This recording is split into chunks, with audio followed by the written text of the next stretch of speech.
O ayun, shout out sa mga construction boy. Pa-comment na lang kung alin ang pagkakamali ng foreman yung tibing gwapo. Yeah. Yan. Comment na lang kung may mali ako. Yan. Comment na lang din kung bakit hindi kayo nakakita ng bangka dyan. At ipapaliwanag ko po. Yan. Pero solve sa bagal po yan. Yan. Oh. Yan. Punta dun. 8 by 16 meters po. Yan. Nakakalimutan ko na mag-upload sa YouTube ko. Yan. Yung hagdanan po, isasabay ko po yan sa buhos ng slab. Yan. Tapos ko na rin yan.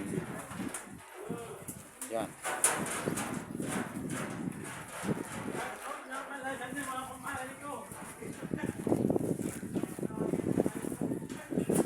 Four by four.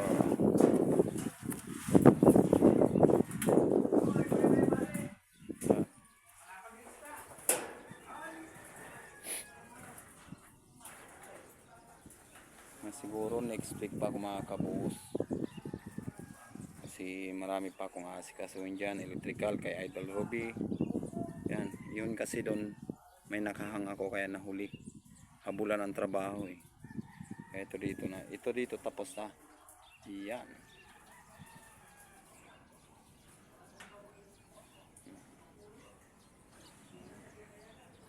Ang bakal ko naman dyan i-alternate ang dugtong punta doon.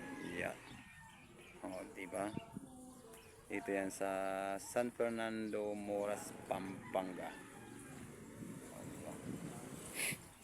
O, out na naman tayo.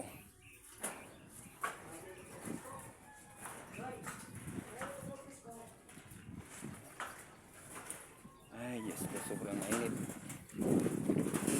Ito po yung hagdan. Ako po ang gumagawa dyan. Dahil, hindi ko po yung pinapagawa sa mga tao ko. Mayroon akong pinapagawa kung natutukan ko. Pero paghagdan yan, mga masilan kasi ako nang gumagawa dyan.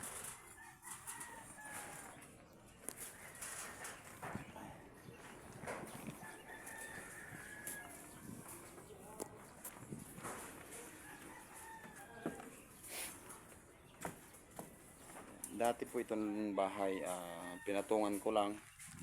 Kaya lang bago ko nakipag-deal dito, in-inspection ko muna kung okay ang mga poste, lahat. At napansin ko yung sa gitna, walang poste. Kaya nagdagdag ako ng 4 na poste, pinaka-main. Yan. Nagtabas ako, tapos naglagay akong pundasyon sa gitna. Sabi ko nga sa may-ari, huwag tayong magtipid, lalo na at malaking bahay yan. Pumayag naman at walang problema.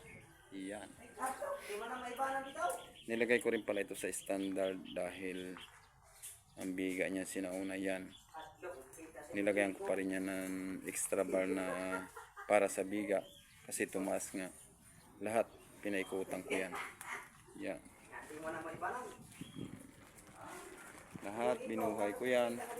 Yung mga poste, nag-down ako nagpa-chipping ako hanggang baba. 1 meter ay 80 lang pala, tapos dinugtungan ko pataas. Yan, diba? Shout out po kay Jolie Ames. Yan, natatanungan ko, ako veterano na rin ako foreman, pero siyempre mas okay pa rin nagtatanong sa ibang kapwa foreman. Yan, lalo na si Jolie Ames, hindi madamot ng turo. Oh, yan na naman tayo. Sinong kumuha ng bali? Opo, 5,000. Ha? 5,000? Laki ng bali nyo ah. Kung balik, para po pag sa kuto. Bahala ko buhay ka to. Nasaan itong bola na rin ako?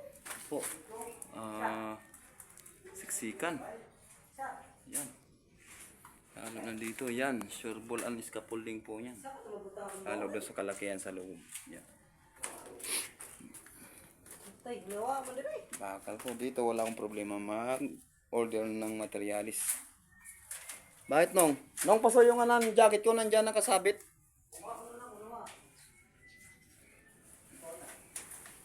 Uwi na naman po tayo.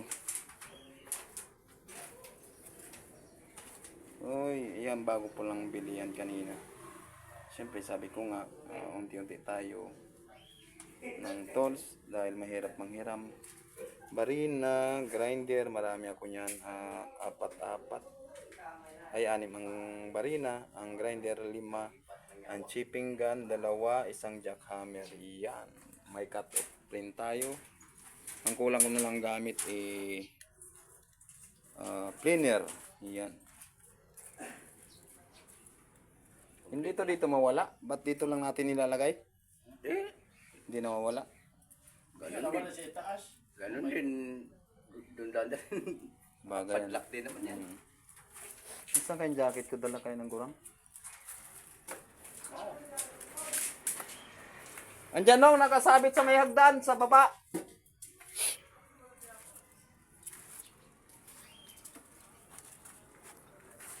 Yung mga bata ko mga gwapo. Oy, shout out.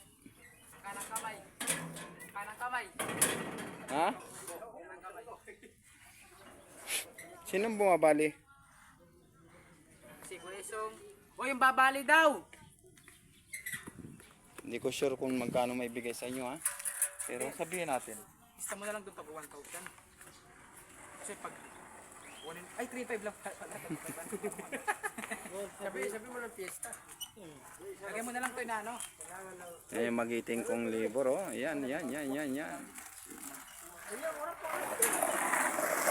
po ang mukha.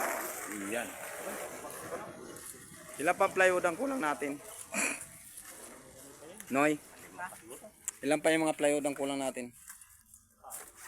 Tsaka 2x2. Harap kasi iba yung forma dyan. Oo. 50 yung forma dyan. Kaya nga. 50. Ano lang yun? Dalawang dapat lang yun. Magiging 2 lang ang isa. Basta bilangin na lang natin bukas maigi pati yung plywood. Sa mga gwapo ng bata ko, oh. Oh.